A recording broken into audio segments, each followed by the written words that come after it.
വീതി കുറഞ്ഞതും തിരക്കേറിയതുമായ സർവീസ് റോഡിൽ അശ്രദ്ധമായി വാഹനം നിർത്തി മൊബൈലിൽ സംസാരിച്ചുകൊണ്ട് നിന്ന സ്കൂട്ടർ യാത്രക്കാരന് പിന്നാലെ എത്തിയ പിക്കപ്പ് വാഹനമിടിച്ച് പരിക്ക്.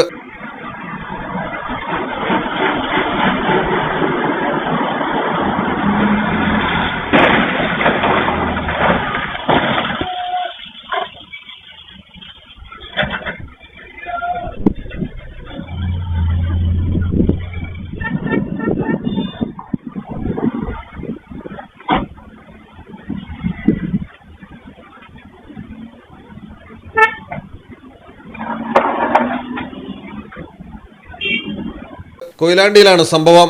തിക്കോടി 20-ാം മൈൽ സർവീസ് റോഡിൽ ഏറെ തിരക്കുള്ള സമയത്താണ് സ്കൂട്ടർ യാത്രക്കാരൻ മൊബൈലിൽ കോൾ വന്നപ്പോൾ വാഹനം സൈഡിലേക്ക് ഇറക്കാതെ നിർത്തി സംസാരിച്ചുകൊണ്ടിരുന്നത്. ഈ സമയം പിക്കപ്പ് വാൻ സ്കൂട്ടറിന്റെ പിന്നിലിടിക്കുകയും മറിയുകയുമായിരുന്നു. വീഴ്ചയുടെ ആഘാതത്തിൽ യാത്രക്കാരന് പരിക്കേറ്റിട്ടുണ്ട്. ഉടൻ തന്നെ മറ്റ് യാത്രക്കാർ ചേർന്ന് ആശുപത്രിയിൽ പ്രവേശിപ്പിച്ചു. മലയാളം ടെലിവിഷൻ, കോഴിക്കോട്. ഇനി നിങ്ങളുടെ വീടുകൾക്കും കെട്ടിടങ്ങൾക്കും മരത്തിനേക്കാൾ വിലക്കുറവിലും മരത്തേവില്ലും കരുത്തുമായി ഫെയർടാഗ് സ്റ്റീൽ വിൻഡോ ആൻഡ് ഡോർസ്. ഇനി ഫെയർടാഗ് പ്രൊഡക്റ്റുകൾ ഉപയോഗിക്കൂ, സമയവും സമ്പത്തും ലാഭിക്കൂ.